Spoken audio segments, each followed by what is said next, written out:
Levé de rideau avec Léa Bordenave. Merci Léa d'être avec nous. Vous êtes doctorante à terre en droit privé, droit rural à l'université Clermont-Auvergne. Doctorante à terre, ça veut dire attachée temporaire d'enseignement et de recherche. Vous êtes une jeune doctorante, une jeune invitée, 28 ans, originaire de Clermont-Ferrand. Parlez-nous un petit peu de vous. Oui, ça fait 18 ans que je vis à Clermont-Ferrand. J'ai fait toutes mes études à Clermont.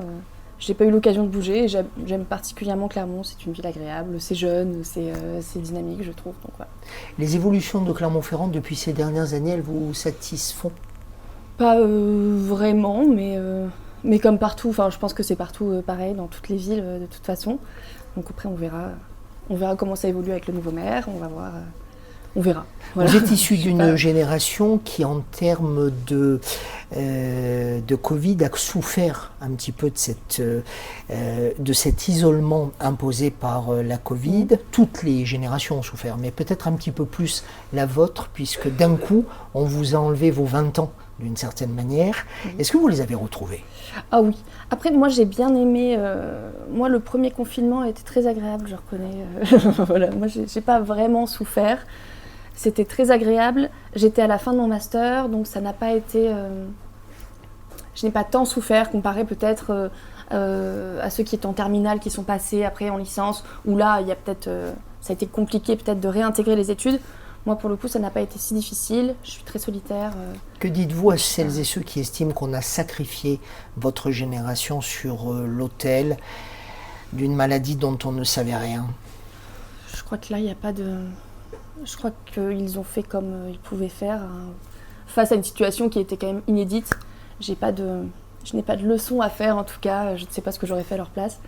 Je pense que face au caractère inédit, il fallait réagir. Moi, j'en ai pas souffert, il y en a qui en ont souffert. Après, je suis pas dans une plainte, j'aime pas spécialement me plaindre. Il faut s'adapter. Ça s'est passé, point. Voilà quoi. Et on passe à autre chose également dans les questions.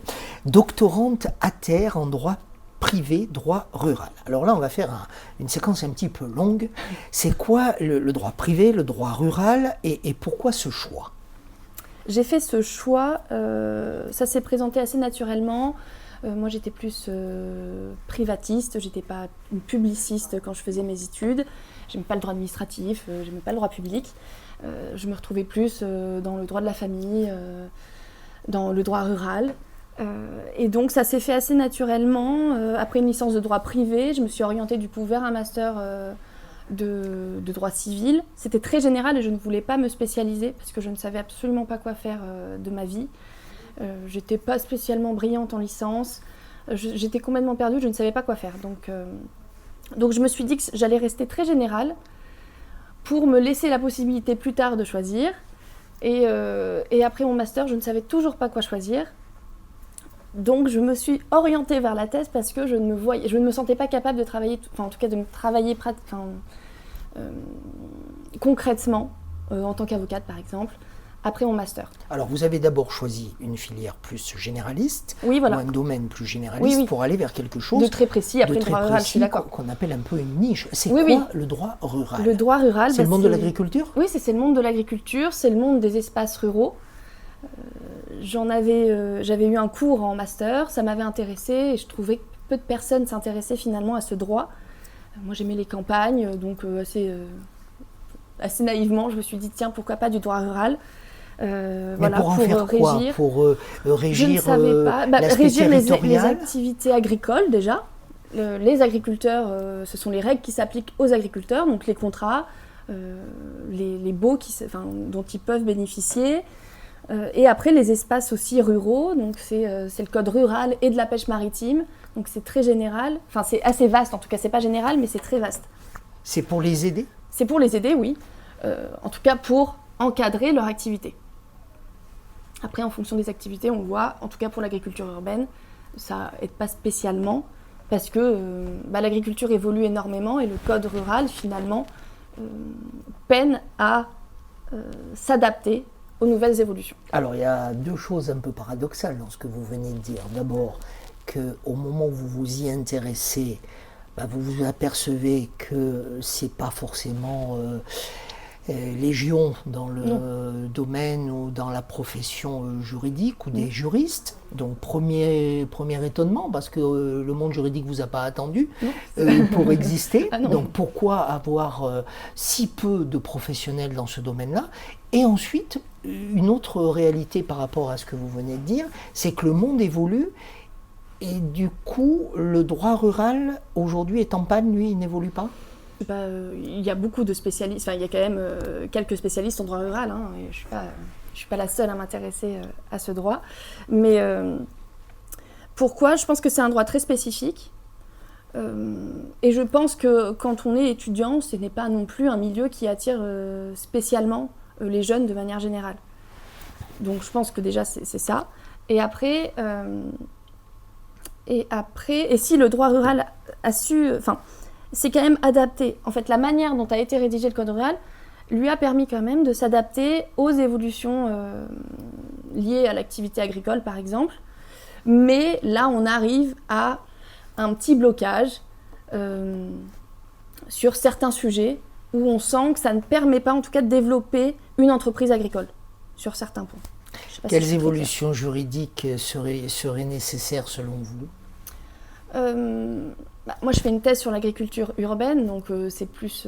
Je m'intéresse spécifiquement au développement de l'activité agricole en ville, et en matière d'agriculture urbaine, il y a certains blocages sur les baux, le bail rural par exemple. En fait, ce qui pose problème, dans mon domaine en tout cas, c'est qu'il y a un problème de conciliation entre le droit agricole et les règles régissant le milieu urbain. Et ils n'arrivent pas forcément à s'entendre, à s'imbriquer et... Éclairer notre lanterne en tout cas. Comment on concilie Oui, je comprends ce que vous dites, mais où est-ce que vous voyez de l'agriculture, vous, dans une ville? Ça se développe énormément, notamment à Paris ou dans les grandes villes. L'agriculture urbaine, ça va être vraiment l'activité agricole qui se développe dans un milieu dense urbain. Donc, dans des caves, on va avoir des champignonnières. Sur les toits de Paris, on a des fermes maraîchères. Et donc, comment on concilie une activité agricole avec le régime de la copropriété notamment? Comment les intérêts des urbains peuvent être conciliés avec les intérêts des agriculteurs aussi? Parce que, après tout, ils ont le droit de développer une entreprise agricole. Donc comment on fait? C'est ça. En fait, ce à quoi vous vous intéressez, c'est aussi un nouveau mode de vie auquel peut-être votre génération est beaucoup plus sensible. Oui, tout à fait. On assiste vraiment à là, on le voit dans les villes. C'est de plus en plus vert. En tout cas, il y a une volonté de construire la ville de demain. Et on a un rapport à l'agriculture qui devient quand même... on est de plus en plus proche avec la nature. En tout cas, il y a une volonté d'être plus proche avec les petits... en tout cas, les agriculteurs, les consommateurs. Et donc, oui, c'est un nouveau mode de vie. Léa, est-ce que vous pensez, quand vous travaillez votre thèse, est-ce que vous pensez franco-français? Est-ce que vous êtes européenne? Est-ce que vous êtes citoyenne du monde? Pour ma thèse, dans ce que je fais, moi, ma thèse est plutôt franco-française. C'est vraiment du droit français que je fais. Je peux m'inspirer. En tout cas, ça peut me donner des idées quand je regarde ce qui se fait dans d'autres États. Alors je vais vous poser la question différemment. Est-ce que précisément le droit français est en retard sur ces questions, et est-ce qu'ailleurs dans le monde, on a déjà franchi le Rubicon? Je ne pense pas qu'on soit spécialement en retard, parce que l'agriculture urbaine est en pleine expansion, mais c'est quand même le début. Et je ne pense pas qu'il soit en retard. Et le droit rural permet à l'activité agricole de se développer en ville. Il n'y a absolument pas de contre-indication. L'activité agricole, elle est autant urbaine que rurale. C'est juste que maintenant qu'elle est urbaine, comment on fait? Alors qu'on ne l'avait pas envisagé au moment où on avait rédigé. Donc, on n'est pas spécialement en retard non plus, je pense. Comment travaillez-vous? Alors, je sais qu'à ce niveau-là, et on s'est mis d'accord pour l'interview, j'aurais pas posé toutes les questions que je souhaite, vous aurez les réponses que vous voulez. C'est ça. Je ne peux pas en dire trop. C'est un cabache et marché, si vous permettez. Je vais quand même tenter la question. Comment travaillez-vous pour préparer votre thèse sur quelque chose qui est à la fois lié à une niche juridique? Oui. De l'autre, vous pouvez y apporter votre regard, vos idées, vos émotions, vos pensées, mais à un moment donné, vous vous heurtez aussi aux règles juridiques. Comment travaillez-vous concrètement? C'est assez laborieux. C'est laborieux comme tous les doctorants, dans tous les sujets. Je lis beaucoup, je lis énormément. Il y a quand même de plus en plus d'écrits sur l'agriculture urbaine, donc ça m'aide beaucoup. Je vais à des colloques, je discute avec des professeurs spécialisés en droit rural. Et puis après, je suis très bien encadrée. J'ai 2 directeurs, un à Clermont, un à Toulouse, qui me permettent du coup qui me remettent sur le droit chemin quand je divague un peu trop. Votre objectif au terme de la thèse, quel est-il ? Moi, j'aimerais devenir enseignant-chercheur. J'ai envie de continuer dans l'enseignement.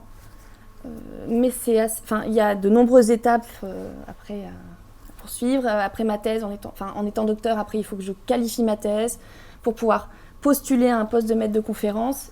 Il y a très peu de places. Donc, je suis consciente de la difficulté de ce projet-là. Et dans tous les cas, moi, j'aimerais aussi devenir avocate. Si je parvenais à être à la fois à enseigner et à être avocate, je trouve que c'est un plus en fait d'avoir la double casquette. Théorique et pratique, voilà, c'est mon objectif. Est-ce que votre statut aujourd'hui d'attaché temporaire d'enseignement et de recherche est convenable pour vous permettre à 28 ans de vivre, de vivre tout simplement, de manger, de vous vêtir, d'avoir des loisirs, tout en travaillant ? Oui. Oui.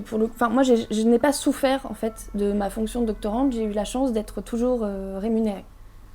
Ça fait 5 ans que je fais une thèse. J'ai eu un contrat doctoral les 3 premières années. Ces 2 dernières années, j'ai eu un contrat d'ATER. Donc, j'ai pas souffert financièrement de la thèse. Donc, c'est une grande chance parce qu'il y en a énormément. Tout le monde n'a pas cette possibilité-là. Donc je remercie vraiment, c'est super. Après, c'est difficile de concilier l'enseignement et la thèse. En étant attaché temporaire d'enseignement et de recherche, là, c'est compliqué. Il y a énormément d'heures de cours, donc c'est assez compliqué aussi de mêler les copies, les cours et la thèse. Après, c'est le jeu. Où sont les efforts que vous devez faire pour justement... Pour continuer, je pense que ça demande du courage, essentiellement. Je pense que c'est plus de la détermination. Pourquoi vous dites ça de cette manière ? Non, mais ça peut peut-être un peu prétentieux, je sais pas. C'est un gros mot, le courage ? Non, pas du tout. Mais c'est peut-être... je sais pas. Mais en tout cas, il faut être déterminé. Je pense que c'est que ça. Je pense que c'est la seule qualité qu'il faut avoir pour faire une thèse, c'est d'être déterminé et courageux. Parce que c'est dur psychologiquement d'être dans le flou pendant tant d'années. Le flou de quoi ? Le flou de la recherche, de ne pas savoir ce qu'on cherche déjà. Au début, on m'a proposé ce sujet-là, je ne savais même pas ce que c'était que l'agriculture urbaine. J'ai accepté parce que je me suis dit que c'était une opportunité qui ne se refusait pas. Mais je ne savais pas ce que c'était. Et après, quand je me suis mis dans les lectures, dans les recherches, j'ai toujours parfois du mal à tout comprendre. Le droit rural et tous les droits, mais le droit rural spécifiquement est très complexe. C'est spécifique, puis ma thèse est vraiment pluridisciplinaire, donc je fais un peu de droit de l'urbanisme, du droit des biens, et c'est compliqué intellectuellement, c'est difficile, je trouve, et il faut s'accrocher, parce que c'est laborieux, qu'on voit pas le bout, que ma thèse, je la terminerai je soutiendrai ma thèse quand je l'aurai terminée, peut-être que je la terminerai dans 5 ans, c'est pas le but, mais... Et donc on va dans le flou, on va dans l'inconnu, et parfois d'être toujours étudiant quand même. C'est difficile psychologiquement de se dire moi je commencerai vraiment à travailler à 30 ans ou à 31 ans. Alors il y a des jeunes, des plus jeunes que vous, des jeunes de votre âge qui nous regardent, qui vous écoutent. Qu'auriez-vous envie de leur donner comme conseil ? Tous ne seront pas chercheurs, mais ceux qui se lancent dans des études, et quelles que soient les études, quels conseils pourriez-vous donner ? Moi, c'est de s'accrocher. Moi, je n'étais pas du tout brillante en licence, je ne savais pas ce que je voulais faire. Vous me permettez d'en douter ? Non, vraiment. On peut en douter, mais c'est vrai. Je le dis parce que c'est vrai et que je trouve que c'est important de le dire parce que on a l'impression, moi en tout cas, quand j'étais en licence, j'avais l'impression que tout le monde réussissait, que mes chargés de TD avaient toujours été passionnés par le droit. Moi, je n'ai pas été passionnée par le droit. J'y suis allée un peu par hasard. J'ai appris à m'intéresser, mais je pense que tout est intéressant déjà. Je ne suis pas sûre qu'il faille... Mon sujet me passionne, mais il y a passion et passion. Voilà, donc il faut relativiser peut-être. Parfois, on met la pression, il faut faire des choses par passion. Moi, je pense qu'il faut se mettre des objectifs et il faut être courageux, il faut s'accrocher et Alors, c'est quoi il faut y croire. C'est quoi les autres passions de Léa Bordenave? Ah, moi, je suis passionnée de cuisine. Ah, j'adore la cuisine, voilà, c'est pas très intéressant, mais... Ah, si, c'est très mais intéressant. j'adore, moi je suis passionnée de... Votre plat préféré? De cuisine. Mon plat préféré, le bœuf bourguignon, avec un gratin dauphinois. Et celui que vous préférez faire? Qu'est-ce que je préfère faire? Le gratin dauphinois, j'aime beaucoup le faire, voilà. C'est tout un art. Tout à fait, donc Faut couper les pommes de terre d'une Ah, certaine oui, manière. oui, beaucoup de crème. Ou pas trop non plus. Donc c'est un art. Donc la cuisine. La cuisine. C'est comme ça que vous vous détendez? Exactement.